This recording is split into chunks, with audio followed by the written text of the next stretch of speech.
बड़ी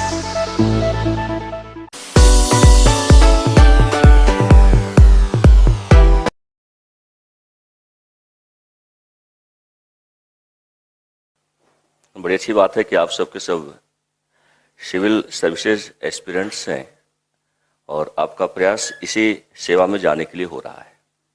सामान्य अध्ययन के कम से कम 5 पार्ट्स, ऐसे देखा है तो 6-7 में बांट सकते हैं आप, लेकिन कम से कम 5 पार्ट्स के रूप में आप उसका अध्ययन कर सकते हैं, जिसका एक बड़ा ही महत्वपूर्ण भाग है भारतीय राज्य व्यवस्था एवं संविधान शासन। तो ये इसलिए महत्वपूर्ण बात हम कर रहे हैं इसमें, कारण कि जब आप प्रारंभिक परीक्षा की तैयारी करते हैं और मुख्य परीक्षा की तैयारी करते हैं, तो प्रारंभिक परीक्षा और मुख्य परीक्षा दोनों के लिहाज से भारतीय राज्य व्यवस्था का जो खंड है वो बहुत ही महत्वपूर्ण स्थान रखता है। अगर प्रीलिम्स की बात आप करें तो प्रीलिम्स में भी यहाँ से प्रश्न कम से कम 12 से लेकर 20, 22, 24 तक ये संख्या जो है बनती है। और प्रीलिम्स में टोटल प्रश्न कितने पूछे जाते हैं? जीएस में 100 क्वेश्चन पूछे जाते हैं। अब अगर आप पीटी की बात कर रहे हैं, पॉलिटी के अंतर्गत अगर हम इसका अध्ययन करें तो पीटी में 100 क्वेश्चन पूछे जा रहे हैं जीएस का। उनमें से अगर 12 से 20 ही मान लिया जाए, हालांकि ये संख्या और आगे बढ़ती है, 24 तक पहुंच जाती है। फ्लक्चुएट करता है, कम ज्यादा संख्या ये हो सकती है। तो जाहिर सी बात है एक बहुत बड़ा रोल प्ले करता है इंडियन पॉलिटी। और अगर इसको हम मेंस के नजरिए से देखें तो यहां पर भी बहुत बड़ा रोल है। जब आप मेंस की तैयारी कर रहे होते हैं तो 4 पेपर जीएस का होता है, और 4 पेपर जीएस में आप देखें तो सेकेंड पेपर पूरा का पूरा Indian political system, social justice और आईआर से भरा पड़ा है। इन सबका समन्वित तरीके से आप तैयारी करते हैं, तब कहीं जाकर आप सामान्य अध्ययन का एक बड़े पार्ट की तैयारी कर लेते हैं। दोनों पर हम चर्चा करेंगे, दोनों पर हम आज फोकस करेंगे। लेकिन चूंकि आप जो है जिस बात के लिए यहां पर उपस्थित हुए हैं, उसमें अध्ययन का मुख्य विषय इंडियन पॉलिटिकल सिस्टम को प्रारंभिक परीक्षा के स्तर पर कैसे तैयारी करें, यानी हम फोकस जो करेंगे आज वह प्रारंभिक परीक्षा को ध्यान में रखकर करेंगे। बीच बीच में जहां पर आवश्यकता पड़ेगी मेंस के बारे में चीजें स्पष्ट होती चली जाएगी। कारण जब आप तैयारी करते हैं तो ऐसा कभी नहीं हो सकता कि बिल्कुल बाइफरकेट कर सकते हैं कि हाँ यहाँ पर तैयारी जो है ये प्रीलिम्स की होती है और यहाँ के बाद तैयारी जो है मेंस की होती है। कारण कि प्री और मेंस दोनों की तैयारी अगर साथ में हो रही है तो बड़ी अच्छी तैयारी आपकी होती है, कि जैसे आप कहते हैं कि संतुलित तैयारी के साथ आप आगे बढ़ रहे होते हैं। तो हम क्या देख रहे हैं कि जब हम इंडियन पॉलिटिकल सिस्टम की चर्चा कर रहे होते हैं तो चर्चा का प्रारंभ कहां से होता है? जैसे हमने लिख दिया पॉलिटी।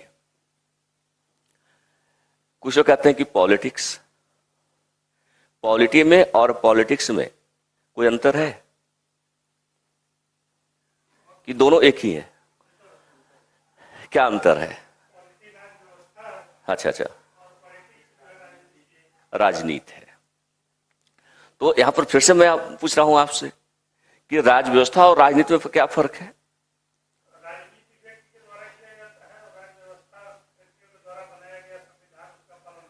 अच्छा, चलिए ठीक है, अच्छी बात है, कम से कम आप अपने विचारों को अभिव्यक्त कर रहे हैं। हाँ,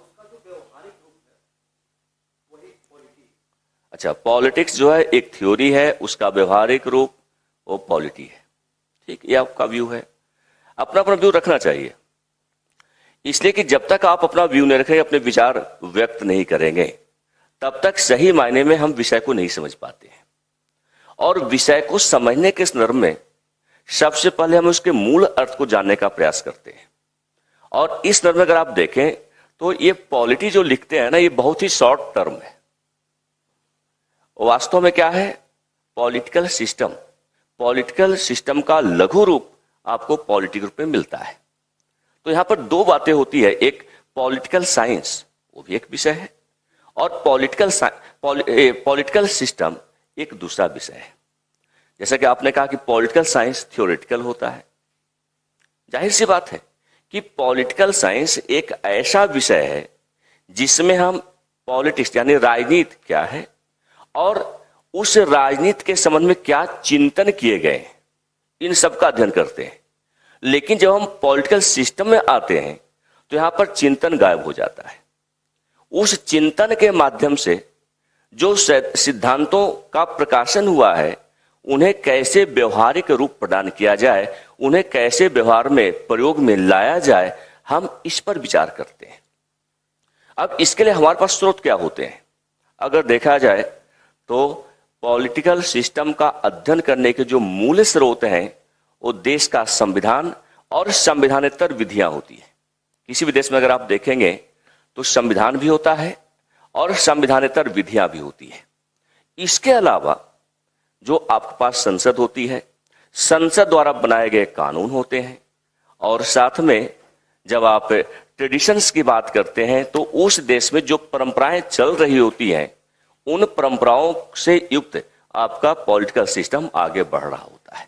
तो जब हम पॉलिटिकल सिस्टम की बात करते हैं तो इसका मतलब ये नहीं होता है कि हम केवल संविधान और उसके प्रावधानों तक सीमित रहेंगे। संविधान भी होगा, संविधान के प्रावधान भी होंगे, उनका प्रयोग भी होगा। इसके अलावा जो संवैधानिक विधियां हैं वे सब मिलकर पॉलिटिकल सिस्टम को आगे बढ़ा रहे होते हैं। तो आज हमारा जो विषय है उसी पॉलिटिकल सिस्टम की बात कर रहे हैं। और अगर हम सिविल सर्विसेज की बात करें, सिविल सर्विसेज में जिस पॉलिटिकल सिस्टम की बात की गई है उसको समराइज किया गया है, उसको लिमिट किया गया है। और कहां तक लिमिट किया गया है? इंडिया तक लिमिट किया गया है। इसीलिए हम क्या इसमें जोड़ देते हैं? इंडियन पॉलिटी जोड़ते हैं या इंडियन पॉलिटिकल सिस्टम कहकर इसको संबोधित करते हैं। यानी अब हम पूरे वर्ल्ड लेवल पे इसका अध्ययन नहीं कर रहे हैं। हमारा फोकस, अध्ययन का फोकस कहां पर हो रहा है? इंडिया तक हो रहा है। और यही कारण अगर हिंदी में हम देखें इसको तो इसको हम कहते हैं भारतीय राज्य व्यवस्था। और चूंकि अब पैटर्न जो है, जो सिलेबस बदला है यूपीएससी का, तो राज्य व्यवस्था के साथ शासन को भी जोड़ दिया गया। और इस लिहाज से अगर आप देखें तो जो इंडियन पॉलिटी का नया सिलेबस है जो 2011 से प्रचलन में आया है, उसमें हम क्या अध्ययन करते हैं? इसके अंतर्गत किन किन बातों को ध्यान में रखना होता है? तो सबसे पहले हम अध्ययन करते हैं कॉन्स्टिट्यूशन के बारे में, संविधान के बारे में, इसके अलावा पॉलिटी के बारे में। साथ में हम अध्ययन करते हैं आपका सोशल जस्टिस के बारे में। एक और इसका बड़ा पार्ट है गवर्नेंस। हम गवर्नेंस के बारे में अध्ययन करते हैं और आईआर के बारे में अध्ययन करते हैं। ये इसके मेन पार्ट्स होते हैं। किसका किसका अध्ययन करेंगे? कॉन्स्टिट्यूशन का अध्ययन करेंगे, पॉलिटी का अध्ययन करेंगे, गवर्नेंस का, आईआर का, सोशल जस्टिस का। बल्कि आप सोशल जस्टिस को सबसे लास्ट में भी रख सकते हैं, लेकिन सोशल जस्टिस और गवर्नेंस ये दोनों साथ में चलने वाली स्थिति होती है। ऊपर नीचे भले रखा सकता है, लेकिन साथ में ही अगर आप अध्ययन कर रहे हैं तो गवर्नेंस को कायदे से समझ लेंगे, और गवर्नेंस को आपने सही तरीके से समझा तो सोशल जस्टिस को समझना भी आसान बन सकता है। तो क्रम कुछ भी हो सकता है, ऊपर नीचे आप कहीं भी रख सकते हैं इसमें। तो कहने का आशय है कि इतने भागों में बांटकर अगर आप तैयारी करते हैं तो निसंदेह बड़ी अच्छी तैयारी आपकी हो सकती है, चाहे वो प्री के पर्पस तैयारी आप कर रहे हो, चाहे मेंस के पर्पस से आप तैयारी कर रहे हो। दूसरी बात हम क्या देख रहे हैं कि जब हम इंडियन पॉलिटिकल सिस्टम की बात करते हैं, उसके अंदर कॉन्स्टिट्यूशन की बात करते हैं, तो कॉन्स्टिट्यूशन में हमें क्या पढ़ना है, किस रूप में पढ़ना है, यह भी समझने की आवश्यकता है। तो क्या हमें देखना होगा इसमें? कॉन्स्टिट्यूशन के अंतर्गत 2-3 बातों को ध्यान में रखना होगा। सबसे पहले आपको ध्यान रखना होगा इसका डेवलपमेंट कैसे हुआ है। इसको आप लीगल हिस्ट्री ऑफ इंडिया भी कहते हैं या कॉन्स्टिट्यूशनल डेवलपमेंट के नाम से जानते हैं, संवैधानिक विकास का कर संबोधित करते हैं, हिंदी मीडियम है सब लोगों का। इसको हम संवैधानिक विकास भी कहते हैं। और इसके अलावा जो है आप देखें तो एक ऐसा इतिहास है जिसके आधार पर संविधान स्थापित हुआ है, संविधान का निर्माण करना संभव हुआ है। तो हम इसमें सबसे पहले क्या देखते हैं? Constitutional development.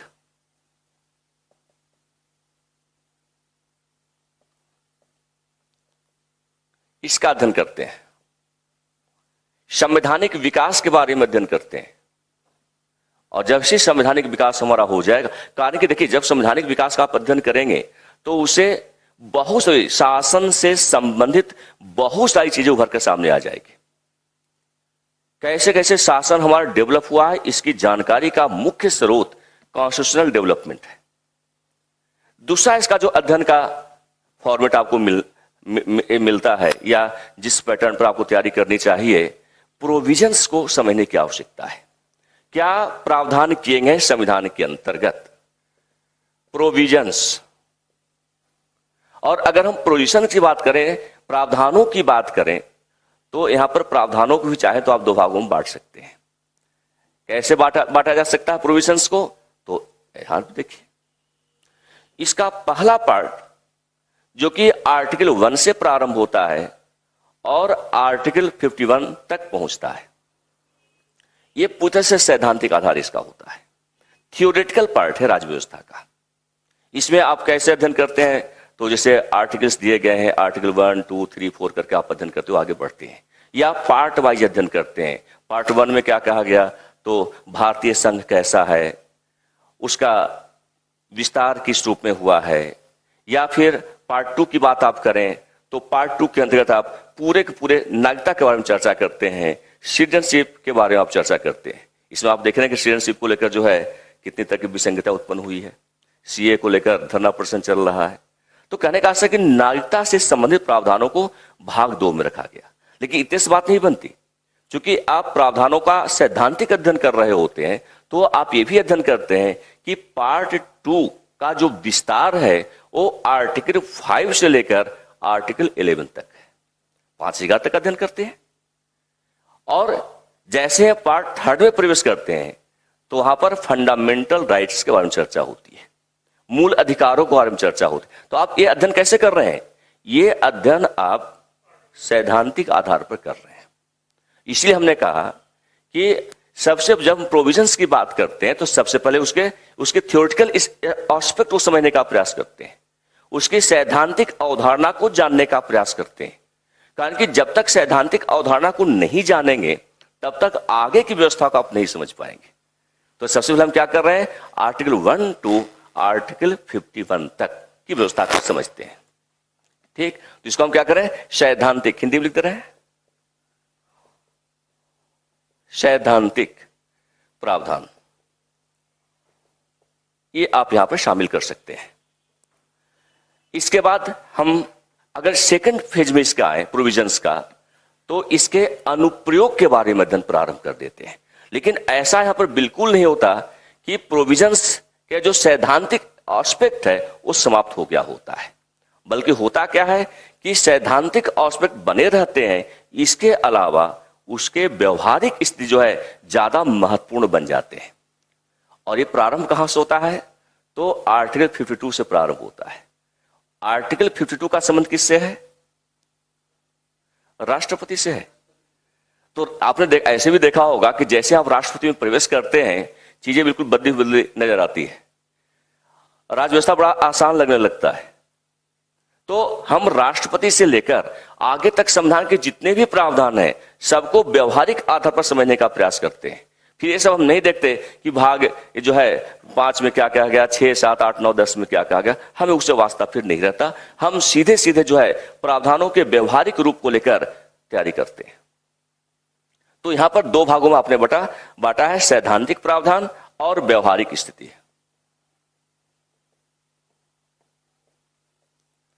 इसके आधार पर आप तैयारी करते हैं कॉन्स्टिट्यूशन के बारे में। क्लियर है? इसके अलावा आप यहां पर देखिए, हमने लिखा है पॉलिटी। रियल में जो पॉलिटी है उसमें गवर्नेंस अपने आप समाहित है। और ये पॉलिटी है कहां का? इंडियन पॉलिटी, यानी इंडियन एडमिनिस्ट्रेशन एंड इंडियन मिनिस्ट्रेशन दोनों जब आपस में मिल जाता है तो बन जाता है पॉलिटी। हालांकि हम बताएंगे पॉलिटी के बारे में पूर्ण रूप से कि रियल आधार पर जो है पॉलिटी हम कैसे परिभाषित करें, कैसे समझें कि ये पॉलिटिकल सिस्टम है, राज व्यवस्था कैसे। कारण कि जब तक आप राज व्यवस्था को पूर्ण रूप से परिभाषित नहीं कर देते हैं तब तक हम इस विषय को गहराई से नहीं समझ सकते हैं। तो विषय की गहराई से समझ पैदा करने के लिए हमें पहले उसे परिभाषित करना होता है, उसके शब्द अर्थ को समझना होता है, और तब कहीं जाकर उसके विभिन्न आयामों से परिचय प्राप्त करते हुए विषय के बारे में समझ आप स्थापित कर सकते हैं। नेक्स्ट, गवर्नेंस की बात आप करते हैं। तो गवर्नेंस एक बार फिर से देखें तो कॉन्स्टिट्यूशन में जिन बातों की चर्चा की गई, जो प्रावधान आपको दिए गए, उनको क्रियान्वित करना है, उन्हें व्यवस्था के साथ लागू करना है, उन्हें एक सिस्टम के रूप में आप तक पहुंचाना है। और इसके अलावा हमने कहा था कि जो संविधानेतर विधियां हैं, संविधान तो आपके पास है, लेकिन संविधानेतर विधियां भी है। जैसे कोई एक आध बताइए, संविधानेतर विधि के रूप में कौन सा आपके पास है? सबको मालूम है, आईपीसी का नाम सुना है आप लोगों ने? आईपीसी उस संविधानेतर विधि है। सीआरपीसी, सीपीसी, ये सब का हिंदू लॉ, मुस्लिम लॉ, ये सब क्या है? संविधान नहीं है, संविधानेतर विधि है। व्यवस्था चलती है ना।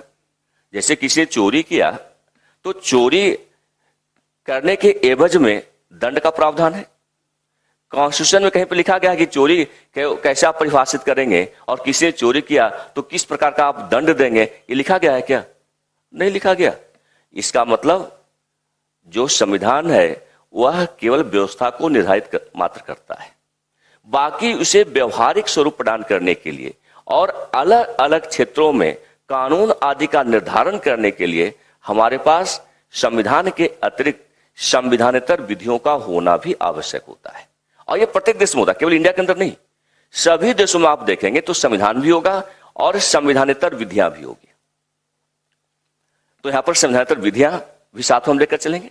तो संविधानेतर विधियों में भी कुछ प्रावधान किए गए होंगे, उनको व्यवस्थित करना है, उनको क्रियान्वित करना है, उनको आम लोगों के स्तर पर स्थापित करना है।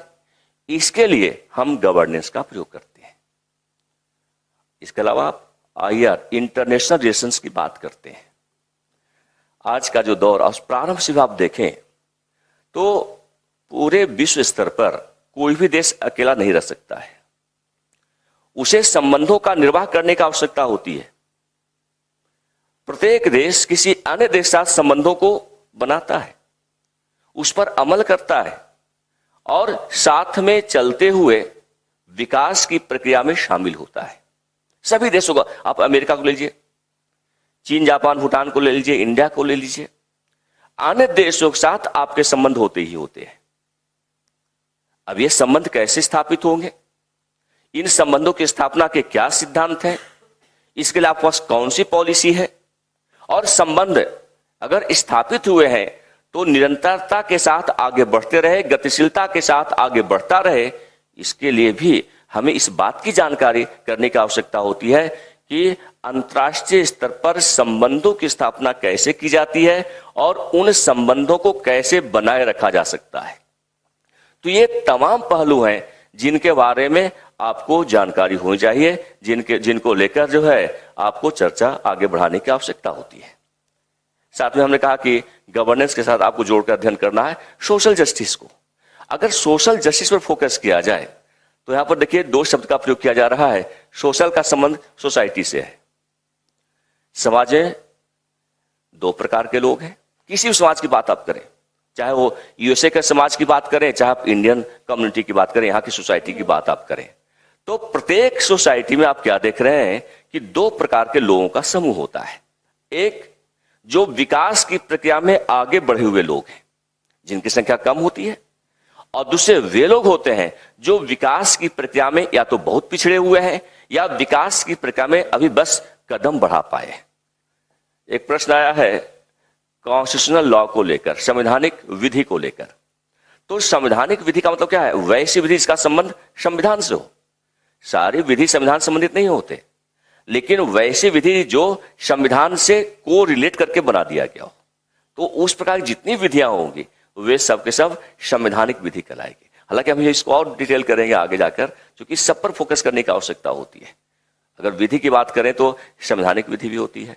एक और आपने नाम सुना होगा जिसमें हम विधि तो कहते हैं लेकिन संवैधानिक विधि नहीं होता, संविधान जिसकी चर्चा नहीं होती। अभी हमने कहा कि संवैधानिक विधियां होती है। वास्तव में अगर आप इसको ऐसे समझ सकते हैं, जिससे राइट्स के बारे में आप अध्ययन करते हैं, अधिकारों के बारे में आप अध्ययन करते हैं, तो एक जो होता है आपका कॉन्स्टिट्यूशनल राइट, यानी वैसा अधिकार जो संविधान ने आपको दे रखा है, और दूसरा वह अधिकार होता है जो वास्तव में उसकी चर्चा संविधान में नहीं की गई है, संविधान के अतिरिक्त अन्य विधि के माध्यम से आपको ऐसे अधिकार दिए गए हैं। जैसे बार बार आप लोग चर्चा करते हैं संपत्ति संबंधी अधिकार, कैसा अधिकार है, इससे क्लियर हो जाएगा जो कॉन्स्टिट्यूशनल लॉ है वो। संपत्ति संबंधी अधिकार कैसा अधिकार है? कई बार आयोग ने पूछा है आपसे, उसको हम संवैधानिक क्यों नहीं कर सकते?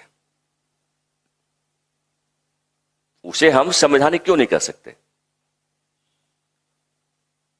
प्रश्न आता है ना कि संपत्ति संबंधी अधिकार है और उसमें 4 ऑप्शन दे दिए जाते हैं। पहला ऑप्शन संवैधानिक अधिकार, दूसरा ऑप्शन मूल अधिकार, तीसरा ऑप्शन विधिक अधिकार, चौथा ऑप्शन उपयुक्त कोई नहीं। 3 ही मान लीजिए उसको। अब बताना है कि आखिर क्यों जो कहा जाता है ये विधिक अधिकार है, ये संवैधानिक अधिकार नहीं है, या ये मूल अधिकार नहीं है। तो देखिए, मूल अधिकार और विधिक अधिकार में फर्क होता है। मूल अधिकार जितने भी होते हैं संविधान द्वारा प्रदान किए जाते हैं। विधिक अधिकार सामान्य विधिक द्वारा आपको दे दिए जाते हैं। संवैधानिक अधिकार जिसकी चर्चा संविधान में कर दी जाती है। अब यहां पर जो है तो एक भ्रम उत्पन्न होता है संपत्ति को लेकर। प्रारंभ में संपत्ति का समावेशन भारत के संविधान में कहां पर किया गया था? मूल अधिकार के रूप में दिया गया था। बाद में आपने क्या किया? अमेंडमेंट किया, संविधान का संशोधन किया। कौन सा? हाँ, 44वां संविधान संशोधन किया, और संपत्ति संबंधी अधिकार जिसमें 3 बातें थी, 2 जगह पर चर्चा की गई थी। मूल अधिकार फंडामेंटल राइट्स के रूप में आर्टिकल 31 के अंतर्गत, और इसके अलावा जो व्यक्ति की स्वतंत्रता है आर्टिकल 19 का जो पार्ट है उसमें भी इसकी चर्चा की गई थी। इन दोनों को निरसित किया गया, डिलीट किया गया, और इसके स्थान पर क्या कर दिया गया? इसे आर्टिकल 300A में स्थापित कर दिया गया। यानी यहां पर 2 प्रकार का संशोधन किया गया संविधान के अंतर्गत। पहला संशोधन मूल अधिकार वाले भाग में, और दूसरा बड़ा संशोधन आर्टिकल 300 में। 300 को आपने संशोधित करके क्या किया? एक नया पैरा जोड़ दिया संपत्ति संबंधी अधिकार के मामले में, और आर्टिकल 31 को आपने पूरी तरह से डिलीट कर दिया। तो एक जगह जो है निरसन हो रहा है और दूसरी जगह समावेशन हो रहा है। तो यहां पर आप देखें कि अगर आर्टिकल 31 में रहा होता तब तो मूल अधिकार था। अब चूंकि ये आर्टिकल 300 का सब पार्ट आर्टिकल 300A के रूप में 300 का के रूप में स्थापित हुआ है, तो अब ये मूल अधिकार का पार्ट नहीं रहा है। लेकिन भ्रमित आप इसलिए होते हैं कि यहां पर संविधान तो चर्चा हो गई, तो ये संवैधानिक अधिकार होना चाहिए, लेकिन वास्तव में संवैधानिक अधिकार नहीं होगा। क्यों नहीं होगा? तो इसलिए नहीं होगा कि संविधान में इसकी जो स्थापना की गई है वो काफी विलंब से की गई है, बाद में की गई है। निरसन यहां पर ज्यादा महत्वपूर्ण है, न कि समावेशन महत्वपूर्ण है। और दूसरी बात कि संविधान, ये जो विधिक अधिकार है, इसका सीधा सा आशय होता है कि ये अधिकार आप उपयोग में लाएंगे तब तक लाएंगे जब तक विधायिका इसमें किसी प्रकार का हस्तक्षेप नहीं करती है। जितने विधिक अधिकार होते हैं वे कार्यपालिका से संरक्षित होते हैं, यानी कार्यपालिका ऐसे अधिकारों में किसी प्रकार का हस्तक्षेप नहीं करती है। क्लियर है? अब इससे संबंधित जो विधियां बनाई जाती है वो कॉन्स्टिट्यूशनल लॉ के रूप में जानी जाती है। यानी जिन विधियों के निर्माण से संविधान में किसी नई व्यवस्था को जन्म दिया सकता है, किसी नई व्यवस्था का वहां पर स्थापना हो सकती है, तो हम ऐसे ही विधि को संवैधानिक विधि के रूप में परिभाषित करते हैं। क्लियर है? सोशल जस्टिस की बात हम कर रहे थे, तो कहने का आशय है कि समाज में जो पिछड़े हुए लोग हैं, समाज में वैसे लोग जो मुख्य धारा में शामिल नहीं हुए हैं, ऐसे लोगों को अधिकार संपन्न बनाने के उद्देश्य से, उन्हें विकास की प्रक्रिया में भागीदार बनाने के उद्देश्य से सामाजिक न्याय की अवधारणा को लागू किया गया है। सामाजिक न्याय के माध्यम से जो पिछड़े और वंचित प्रकार के लोग हैं, उन्हें न्याय सम्मत आधार पर समाज की मुख्य धारा से जोड़ना संभव होगा। तो इसका भी अध्ययन आपको करने की आवश्यकता है। मेंस का जो सेकंड पेपर है, जिसमें आप ये देख रहे हैं कि इंडियन पॉलिटिकल सिस्टम के साथ साथ गवर्नेंस के साथ साथ सोशल जस्टिस को एक बड़ा पार्ट बनाया गया है, इसलिए वहां पर उसको शामिल किया गया है। तो हम लोग इसका अध्ययन मेंस जब अध्ययन करेंगे आप, तब उस सिलसिले में इसका अध्ययन अलग से करने की आवश्यकता आपको होगी। ठीक, जब आप तैयारी कर रहे होते हैं इंडियन पॉलिटिकल सिस्टम की, जब तैयारी कर रहे होते हैं, तो यहां पर एक बात बहुत ही महत्वपूर्ण है कि हमारी तैयारी कैसे हो। How to prepare Indian political system, ये सिविल सर्विसेज के लिए, सिविल सर्विसेज एस्पिरेंट्स के लिए अत्यंत आवश्यक है, जानना आवश्यक है कि हमारी तैयारी की दिशा क्या हो सकती है। कारण कि जब आप तैयारी करते हैं, उसकी सही रणनीति तब तक नहीं बना सकते जब तक तैयारी करने के विभिन्न आयामों पर आप चर्चा नहीं कर लेते हैं। तो हम क्या करते हैं तैयारी करने के लिए? सबसे पहले अगर आप देखें तो तैयारी करने के लिए हमारे पास मटेरियल चाहिए।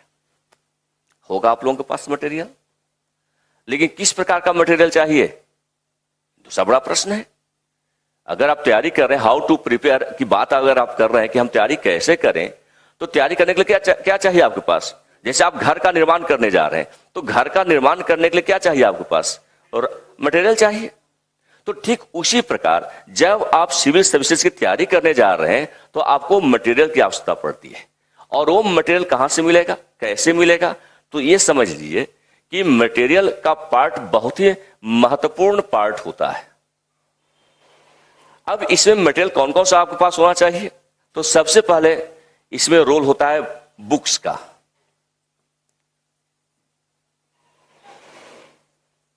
फिर से प्रश्न आ रहा है, कौन सा बुक्स?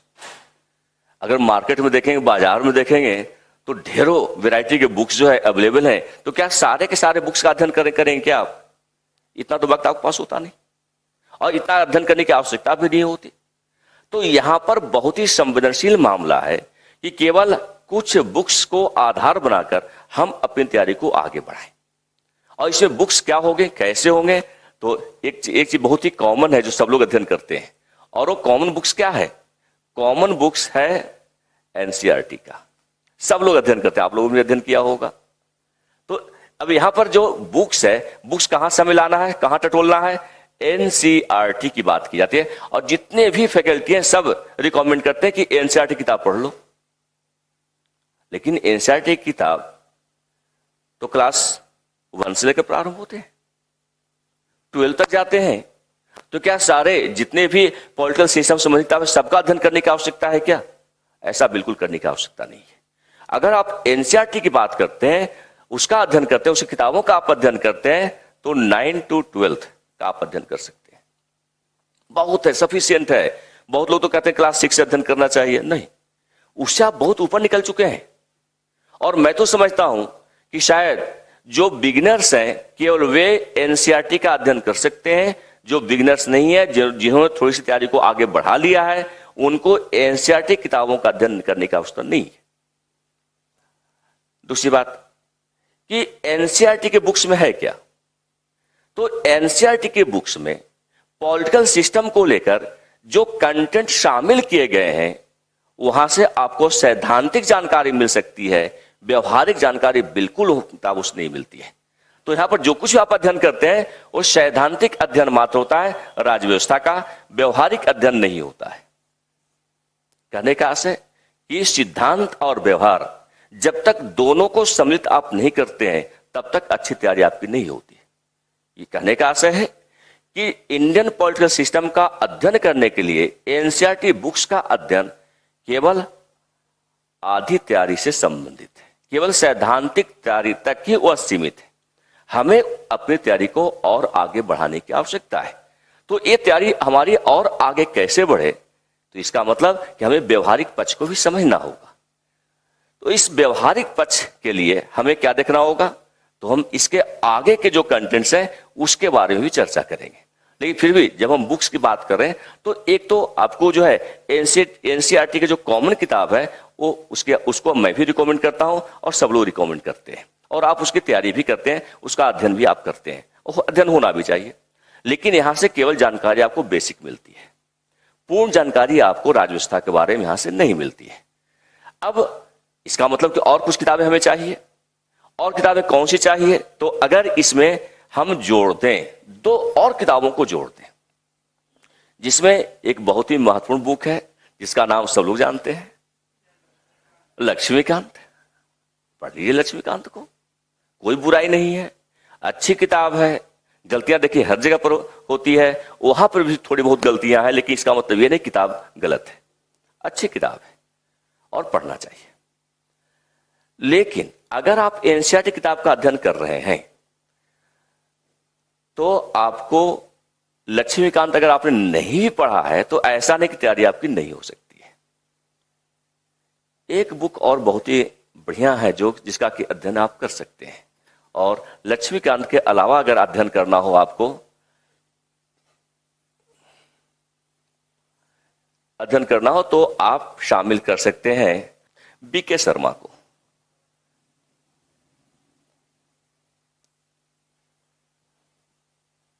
बीके शर्मा की किताब जो है ये बहुत ही अच्छी किताब है। पहले क्या रिकमेंड करते थे? डीडी बसु किताब को हम रिकमेंडेशन करते थे कि डीडी बसु किताब बहुत अच्छी किताब है। नो डाउट डीडी बसु किताब वास्तव में बहुत अच्छी किताब है, लेकिन लैंग्वेज की प्रॉब्लम उसमें है। और दूसरी बात कि वो किताब आपके पर्पस से नहीं लिखी गई, वो किताब लॉ के स्टूडेंट के लिए लिखी गई थी, लेकिन हमारे पास विकल्प नहीं थे, इसलिए डीडी बसु पढ़ते थे। किताब का जो अंग्रेजी संस्करण है बहुत तारीफ करने लायक है, लेकिन उसका जो हिंदी एडिशन लाकर रखा गया उसका सही ढंग से अनुवाद नहीं हो पाया, एग्जैक्ट अनुवाद कर दिया गया। होता है कि भाषा में जो है भाषा का अपना एक भाव होता है, तो अंग्रेजी भाषा का अपना भाव, हिंदी भाषा का दूसरा भाव। अब अंग्रेजी वाली किताब को हूबहू ट्रांसलेट करके हिंदी में परिवर्तित कर दिया है, तो भाव वहां पर चेंज हुआ नहीं। उसको अगर भावगत आधार पर परिवर्तित करते हुए हिंदी में उतारा गया हो तो किताब बहुत अच्छी बन गई होती। और सिलेक्टिव स्टडी करने से होता क्या, समय की बचत हो जाती है। केवल राजव्यवस्था की तैयारी नहीं करनी है ना, जीएस के और भी पार्ट्स हैं, उसमें फोकस करना है, उसकी बड़ी अच्छी तैयारी आपको करनी है। तो ऐसा नहीं केवल राजव्यवस्था पूरा समय दे दिया बाकी छोड़ दिया। हाँ, ये ठीक है कि राजव्यवस्था का पार्ट जीएस में बहुत बड़ा पार्ट है। इसको अगर आपने थोड़ा सा इस पर कमांड स्थापित कर लिया तो निसंदेह एक बड़ी अच्छी उपलब्धि आप प्राप्त कर सकते हैं। इस वजह से हम करें कि हाँ थोड़ा सा इसका अध्ययन विस्तार से कर लीजिएगा, जिससे प्रश्न छूटने नहीं पाए। दूसरी बात क्या होती है कि राजव्यवस्था का अध्ययन अगर आप कर रहे हैं और थोड़ा समझ में आ गया तो इसमें इंटरेस्ट जो है बहुत अच्छा डेवलप होता है, दिलचस्पी बहुत होती है। इसलिए दिलचस्पी होती है कि सुबह से लेकर शाम में सोते समय तक और सुबह फिर उठते जब आप हैं तो राजव्यवस्था की ही चर्चा होती रहती है। आपका अधिकांश समय राजव्यवस्था के सापेक्ष, शासन के सापेक्ष, सरकार के सापेक्ष, राजनीति के सापेक्ष व्यतीत हो रहा होता है। तो इसका मतलब है कि जिस तौर तरीके में हम अधिकतम समय निकालते हैं, अगर उससे रिलेटेड चीजों के बारे में अध्ययन करें तो उसमें आपका इंटरेस्ट बहुत बढ़ा हुआ होता है। तो इसी वजह से हम कहते हैं कि हाँ राजव्यवस्था के बारे में अगर थोड़ी समझ पैदा कर लीजिए तो इसमें आपका जो इंटरेस्ट है ये बहुत अच्छा बन जाएगा, बहुत अच्छा बना रहता है। और एक बार अगर आपने क्लियर कर लिया, सही ढंग से तैयारी कर लिया, तो राजव्यवस्था में क्वेश्चन कभी मिस नहीं होते हैं। अगर 20-22 क्वेश्चन पूछा गया है तो उम्मीद कीजिए कि 1-2 क्वेश्चन भले ही हो सकता है कि नहीं आप सही ढंग कर पाएंगे, बाकी सारे उत्तर और सटीक उत्तर आप दे सकते हैं। इतनी सक्षमता आप अर्जित कर सकते हैं। ठीक, आगे बढ़ रहे हैं। बुक्स हो गए, इसके अलावा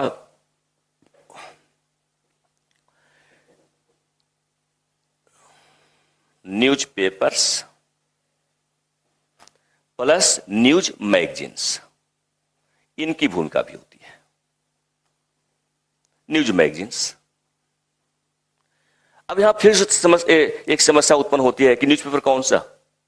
कोई भी जिसकी भाषा पर आपकी पकड़ हो, जिस न्यूज़पेपर को आप कायदे से पढ़कर समझ सकते हो, वो न्यूज़पेपर आप अध्ययन कर सकते हैं। अगर नेशनल न्यूज़पेपर है तो और अच्छी बात है, पूरे राष्ट्र की खबर आपको उसमें मिलेगी। क्षेत्रीय वाले में थोड़ी सी दिक्कत आती है। अगर न्यूज़पेपर में एडमिनिस्ट्रेशन को लेकर, गवर्नेंस को लेकर, संविधान को लेकर या जो सामाजिक व्यवस्था है उसको लेकर कोई खबर प्रकाशित हुई है, उस पर आप फोकस कीजिए। कभी कभार क्या करते हैं, हम इतना ज्यादा उसका अध्ययन कर डालते हैं कि दिन भर हमारा उसी में निकल जाता है, पूरा का पूरा जो है रजिस्टर तैयार कर लेते हैं। इसके अलावा आपको ध्यान देना होगा नोट्स पर। अभी नोट्स कहां कहां से तैयार होगा? बुक्स से तैयार होगा, इसलिए हमने पहले बुक्स को पहले रखा। न्यूज़पेपर से तैयार होगा, न्यूज मैगजीन से तैयार होगा और क्लास से तैयार होगा। कहां कहां से नोट्स तैयार हो रहा है आपके पास? तो सबसे पहले नोट्स में हम क्या क्या देख रहे हैं? क्लास नोट्स,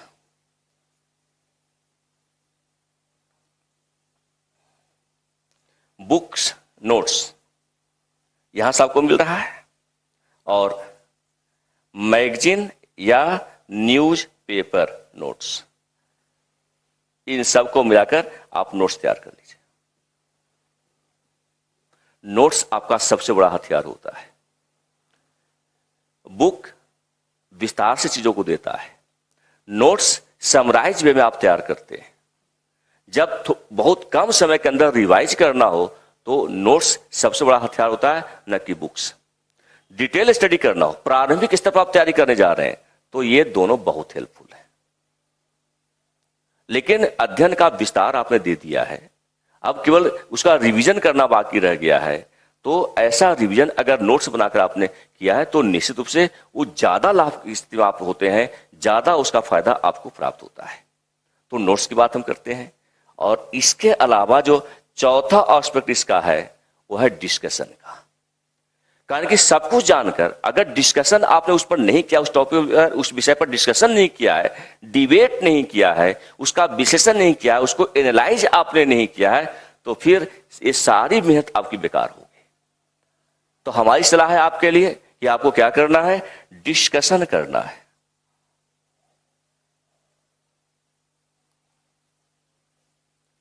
तो ये डिस्कशन कैसे होगा?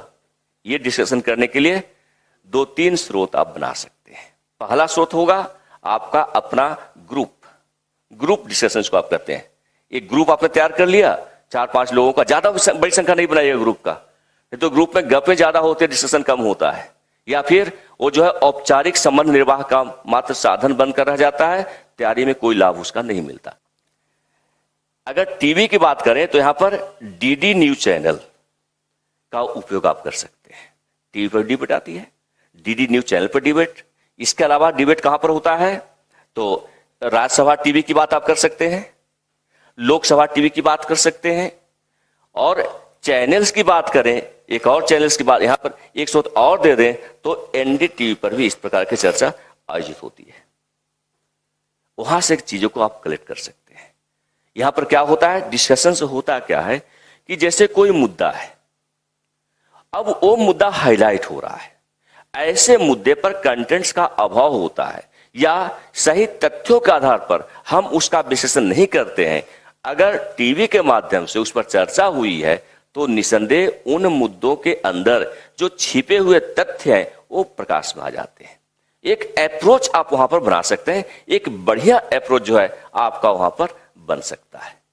तो ये इस तरीके से आप तैयारी कर सकते हैं। ये तैयारी जो हम बता रहे हैं आपको, प्री और मेंस दोनों को एक साथ करके आप अध्ययन कर सकते हैं।